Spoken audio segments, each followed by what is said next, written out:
gold locket tumbled from Marcus Ashford's briefcase and skittered across the marble floor of the executive lobby, coming to rest at the scuffed shoes of a young girl holding a mop twice her size. She couldn't have been more than 10 years old, with dark braids tied with mismatched ribbons and eyes that held far too much understanding for someone so young. As she bent down to retrieve the delicate piece of jewelry, Marcus felt his entire world tilt on its axis. That locket hadn't just fallen from his briefcase. It had been locked away in his home office desk drawer for 3 years, ever since the day he'd buried his wife, Elena. If this story touches your heart, please hit that like button, drop a comment below sharing your thoughts, and subscribe to Kindness Pulse for more inspiring stories that remind us of the beauty in unexpected moments. Now let's continue.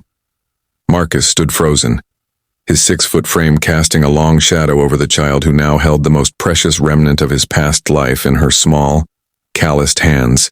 The bustling headquarters of Ashford Industries continued its evening exodus around them. But for Marcus, everything had gone silent, except for the thundering of his own heartbeat. The girl looked up at him with those impossibly wise eyes and said simply, "You dropped this, sir. It's very beautiful. You should be more careful with treasures." Her voice carried a soft, melodic quality that reminded him painfully of Elena's laugh, the way it used to fill their home before the cancer stole everything. Marcus reached out with a trembling hand, but instead of simply taking the locket, he found himself kneeling on the cold marble floor. Up close, he could see the weariness in her face, the way her uniform hung loosely on her thin shoulders, the small bandage on her thumb. "Where did you get this?" His voice came out hoarse. The girl tilted her head, confused. "From the floor, sir. It fell from your bag." Marcus's mind raced. This made no sense. He turned the locket over in his palm and his blood ran cold. There were the same delicate scratches Elena had made while gardening, the same tiny dent from when she'd dropped it at the hospital. This wasn't a replica. This was the actual locket that should have been locked in his desk drawer at home. He opened the clasp with shaking fingers, and inside was the photo he knew would be there. Elena at 26, laughing in the rain during their honeymoon in Paris. Her joy so radiant it seemed to illuminate the tiny photograph even now. "Is that your wife, sir?" the girl asked softly.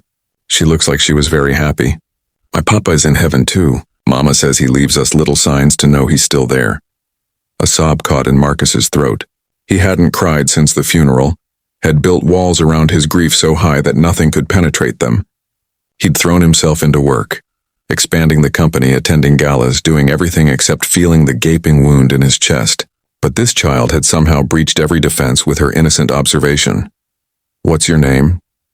he managed to ask. "Lily, sir. Lily Santos.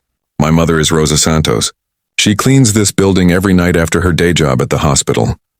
Marcus looked at the woman by the elevators and recognized the bone-deep exhaustion of someone working themselves to the breaking point. "Lily," he said, his voice steadier now, "would you and your mother wait here for just a moment?" Marcus strode quickly to his private elevator and called security. "James, I need you to check my home security footage." "My study? Has anyone entered that room?" The response came within minutes. "Sir, only your housekeeper, Mrs. Chen, 2 days ago. No one else." Marcus opened his desk drawer with his personal key.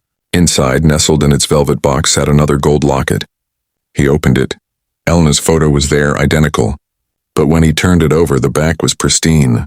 No scratches, no dent. This was the replica Elena had commissioned for her sister. The original somehow was in his pocket, returned by a stranger's daughter. Marcus sat heavily in his chair and, for the first time in 3 years, allowed himself to believe in something beyond logic.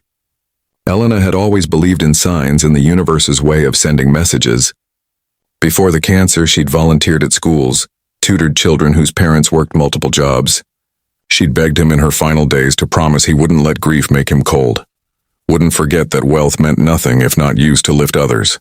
He'd made that promise but had forgotten it. Until tonight. Before we reach the end of this powerful story, if you're feeling inspired, please take a moment to like this video and subscribe to Kindness Pulse.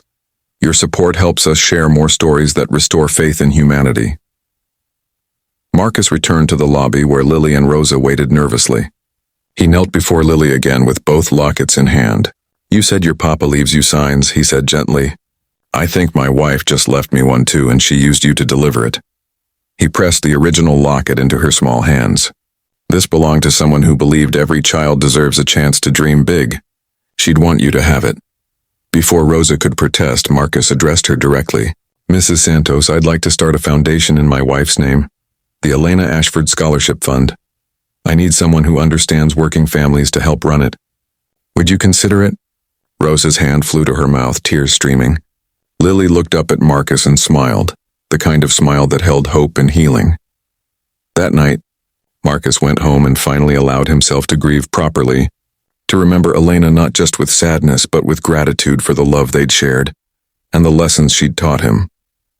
The mystery of how the locket traveled from his locked drawer to that lobby floor remained unsolved, but Marcus no longer needed logical answers. Some things were meant to be felt, not understood. Within months, the Elena Ashford Foundation was helping hundreds of families. Rosa became its director, bringing compassion and wisdom to every decision. Lily excelled in school, wearing the locket every day as a reminder that kindness creates ripples we can't always see. And Marcus, he finally understood that the greatest tribute to Elena wasn't preserving her memory in isolation, but living out her values every single day, seeing people who needed to be seen, and believing that even in our darkest moments, love finds a way to guide us home.